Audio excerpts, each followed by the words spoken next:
l'issue de cette séance, vous serez capable de reconnaître le profil psychologique classé dans la méthode de vente le Sonka. Pour ce faire, on va faire une mise en situation. J'ai préparé différents scénarios de mise en situation que nous allons voir. Et je vous demanderai donc de bien vouloir participer. Je vais vous demander de prendre des notes, ou alors au moins d'être hyper attentif aux différents scénarios que je vais vous proposer. Et je vais vous demander donc de retrouver le profil de chaque client et de chaque mise en situation. Et nous allons voir pour quelles raisons c'est hyper important lorsque nous sommes en phase de vente avec un client. Alors nous allons donc étudier ce qu'on appelle le Sonka. Est-ce que quelqu'un sait ce qu'est le Sonka? Ouais, c'est à peu près, oui, c'est ça. Pas tout à fait dans le bon ordre, mais oui. Vous connaissez? Plus ou moins. Ouais. Ouais. Eh ben, vous reflétez exactement ce qu'on peut voir généralement dans les séances de formation en vente. C'est que on en a entendu plus ou moins parler, mais je remarque une chose, c'est que il est difficile de bien comprendre le processus quand on n'a pas fait un scénario complet de comment ça se passe. Alors, on va le faire. Déjà, la première chose, on va étudier ce que c'est que le Sonka. S-O-N-C-A-S. Alors, il y a plusieurs mots, il y a des gens qui l'ont amélioré, ou plutôt, on va dire, déformé. Moi, je dirais plutôt ça. Parce qu'il y a plusieurs façons d'interpréter le truc.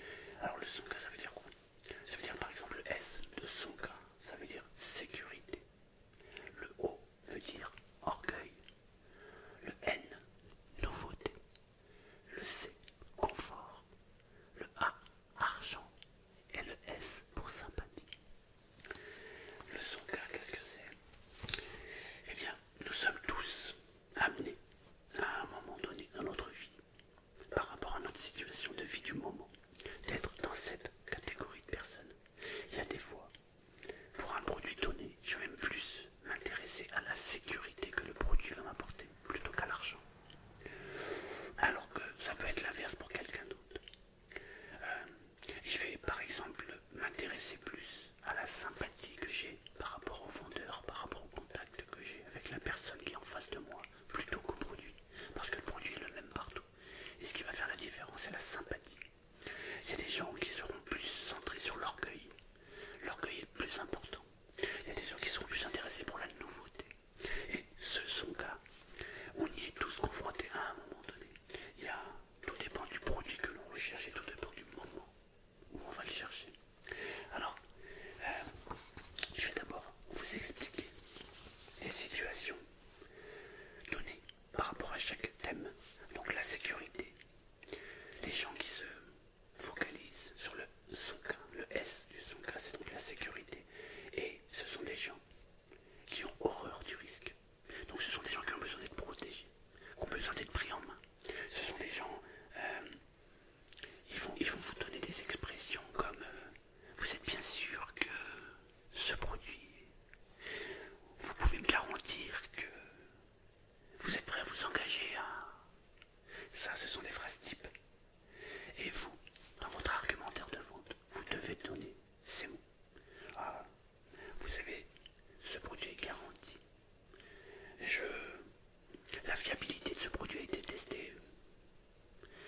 C'est un produit qui a été complètement sécurisé. C'est les mots que vous devez employer face à la personne qui a besoin de sécurité. L'orgueil. Donc l'orgueil, ça va toucher des personnes qui sont fières, qui sont... En fait, on les distingue au premier coup d'œil. Je vais vous raconter une petite anecdote qui m'est arrivée. Lorsque j'étais vendeur, je vendais des cuisines. C'est il y a quelques années en arrière. J'étais vendeur en magasin et un jour, un monsieur entre dans le magasin, les mains dans les poches.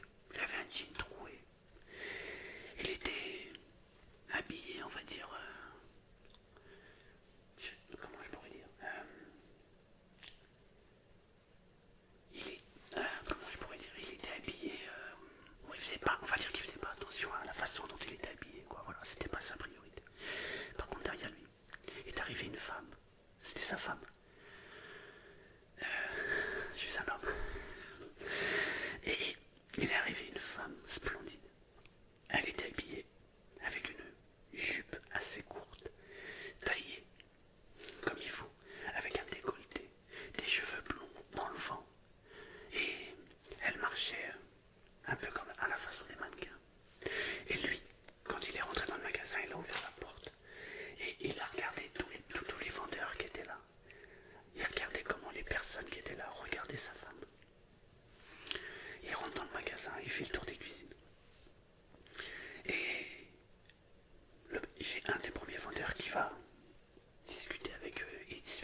regarde en me disant, c'est vrai que j'aime les belles choses. Je lui dis alors là, et je regarde sa femme, je regarde la cuisine. Et je lui dis félicitations monsieur, vous êtes un peu mon modèle. Voilà, j'ai touché son orgueil. Alors, je vais vous raconter la fin de l'histoire, parce qu'elle est drôle, mais ça a été pour moi une accroche pour parler avec ce monsieur. Et j'ai changé depuis. Et à l'époque, j'avais pas trop de scrupules, et puis j'étais un vendeur, un jeune vendeur, et bon, voilà quoi, bref. Et on a discuté, j'ai assis ces messieurs dames, et je leur ai vendu une cuisine. Le truc c'est que, écoutez bien, ils n'avaient pas de cuisine, ils n'avaient pas de maison, ils avaient juste un apport, à l'époque, de 3000 francs, voilà ce qu'ils avaient. Ils avaient un projet hypothétique de construction de maison. Et j'ai réussi à leur vendre une cuisine sur un projet hypothétique, simplement en appuyant là où il fallait appuyer, simplement en appuyant sur l'orgueil.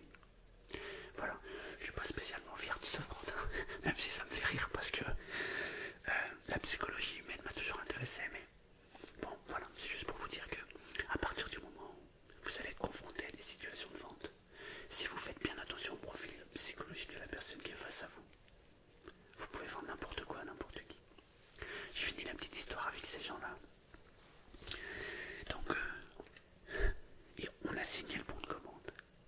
Ils ont donné un chèque d'acompte. Il faut savoir que ça s'est passé en magasin. Et en magasin, la loi Scrivener, c'est-à-dire l'annulation de commande, n'existe pas. Et le lendemain matin, ce monsieur est revenu. Il a demandé à voir le directeur. Et il a dit, excusez-moi, mais je sais pas ce qui m'est arrivé hier, mais j'ai commandé une cuisine qui au final ne m'intéresse pas parce que j'ai pas de maison, j'ai pas de terrain et j'ai encore moins de cuisine.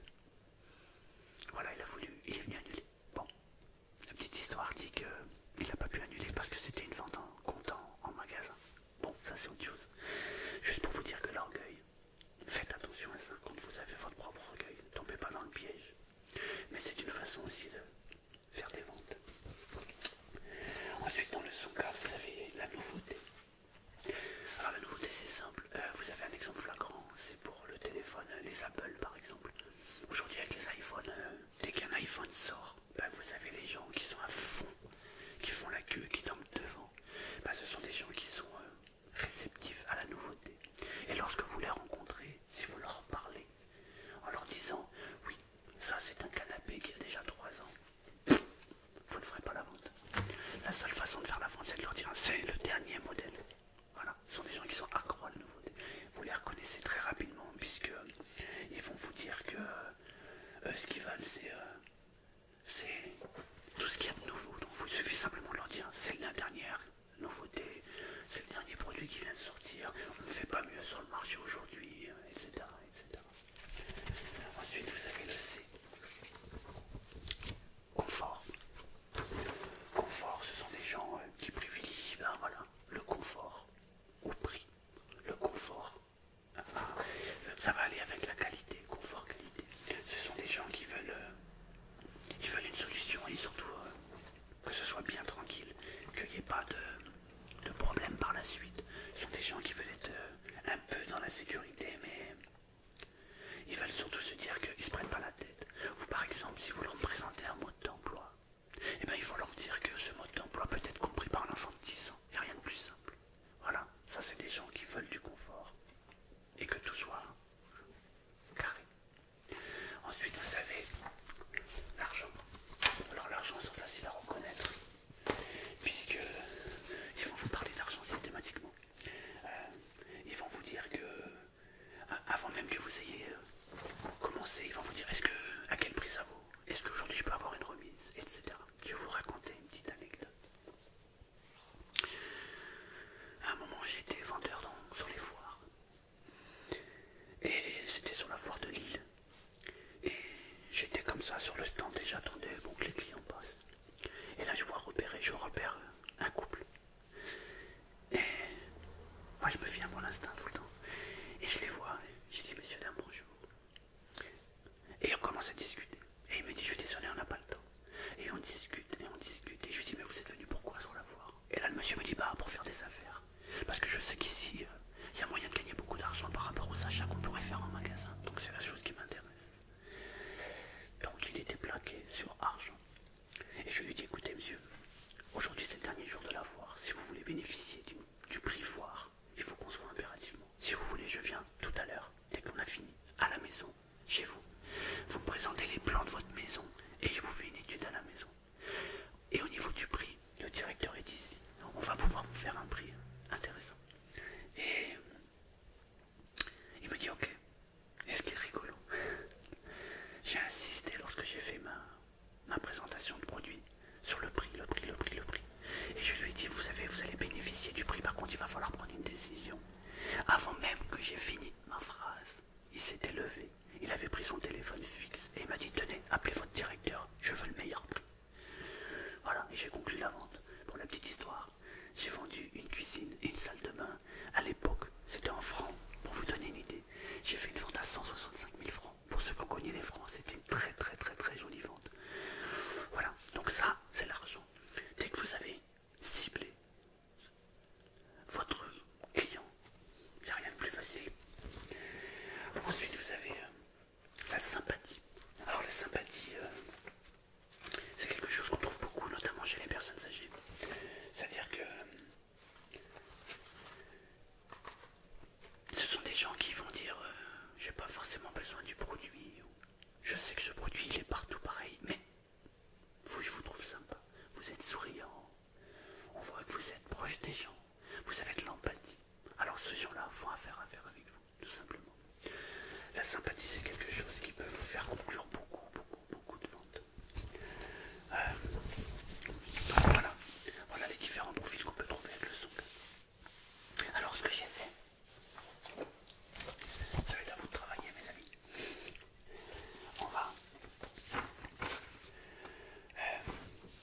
Je vous ai écrit quelques scénarios. On va faire des situations, des mises en situation, et vous allez me dire où est-ce qu'il faut qu'on aille. Alors voilà. Là on va dire que je travaille dans un magasin de fenêtres. Un homme entre dans la boutique et je l'accueille. Bonjour monsieur, que puis-je faire pour vous? Vous souhaitez des menuiseries? Très bien. Mais c'est pour une rénovation, une construction. Une construction.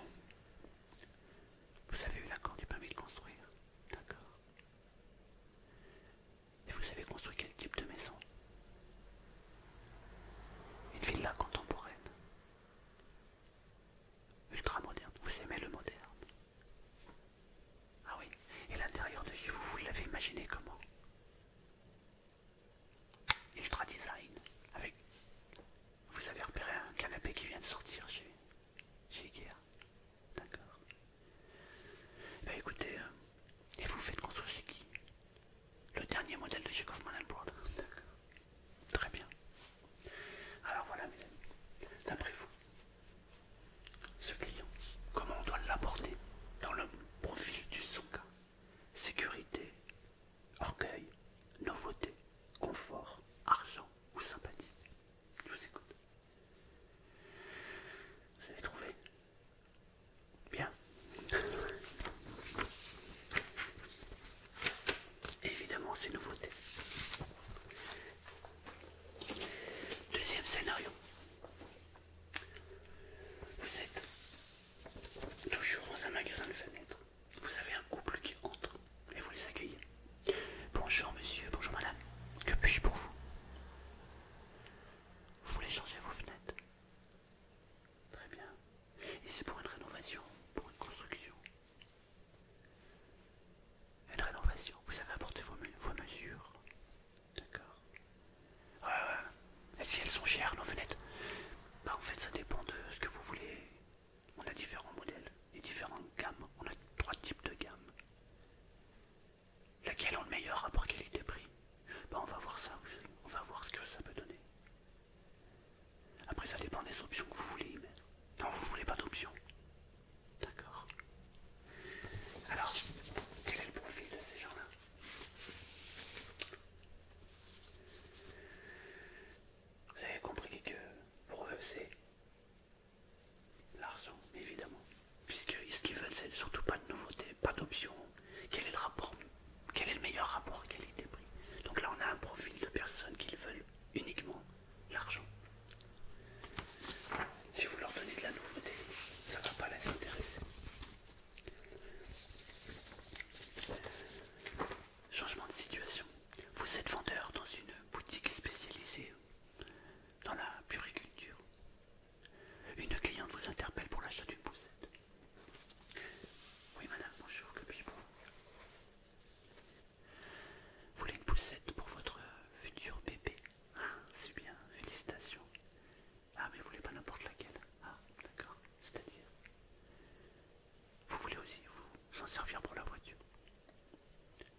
je veux le dernier canapé et je lui vends le canapé le plus pourri.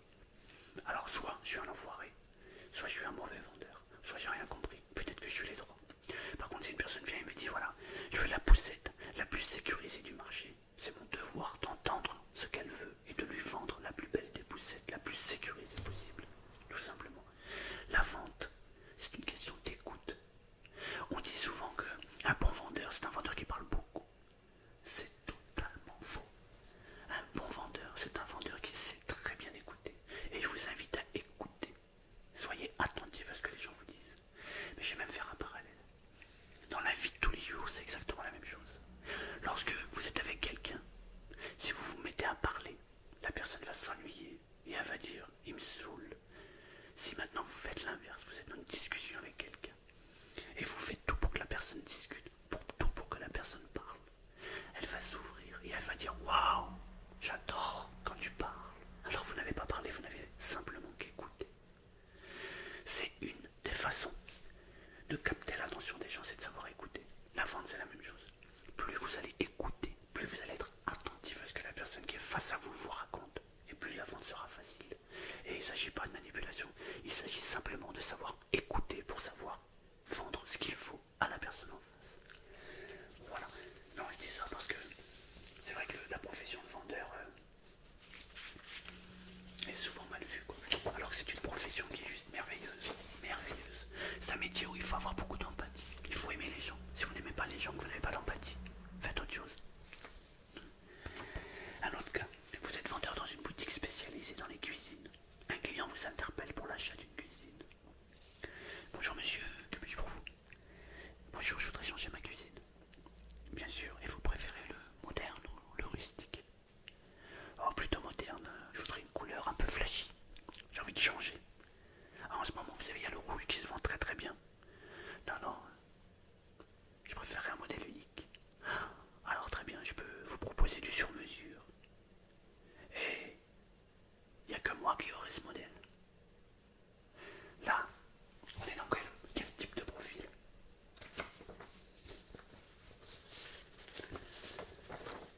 Je vous écoute. Eh oui, l'orgueil. Le monsieur ne veut qu'un seul modèle, il veut être sûr que ce soit le sien, le propre à lui. Il veut que personne d'autre ne l'ait. On est dans un cas typique d'orgueil.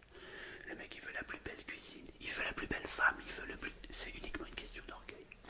Donc là, vous appuyez sur l'orgueil et vous faites votre vente. Tout simplement.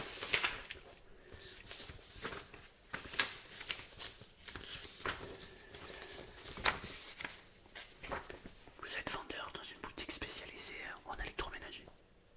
Une cliente vous interpelle pour l'achat d'une poussette. Oui, j'ai eu peur. Bonjour jeune homme. Oui, bonjour madame, que puis-je pour vous?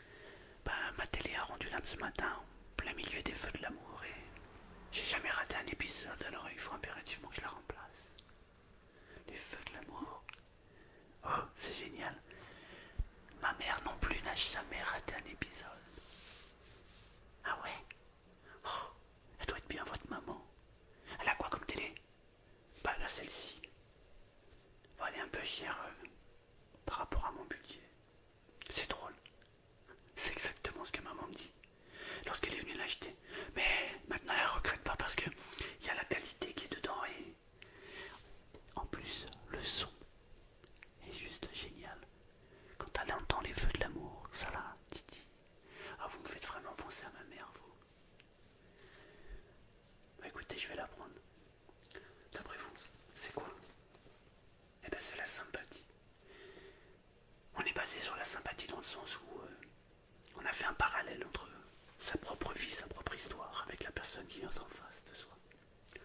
Ça c'est un cas typique de sympathie.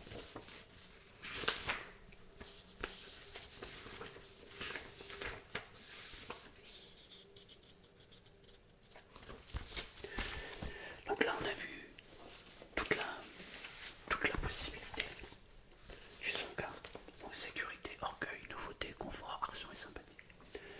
Cette séance est maintenant terminée. Je vais juste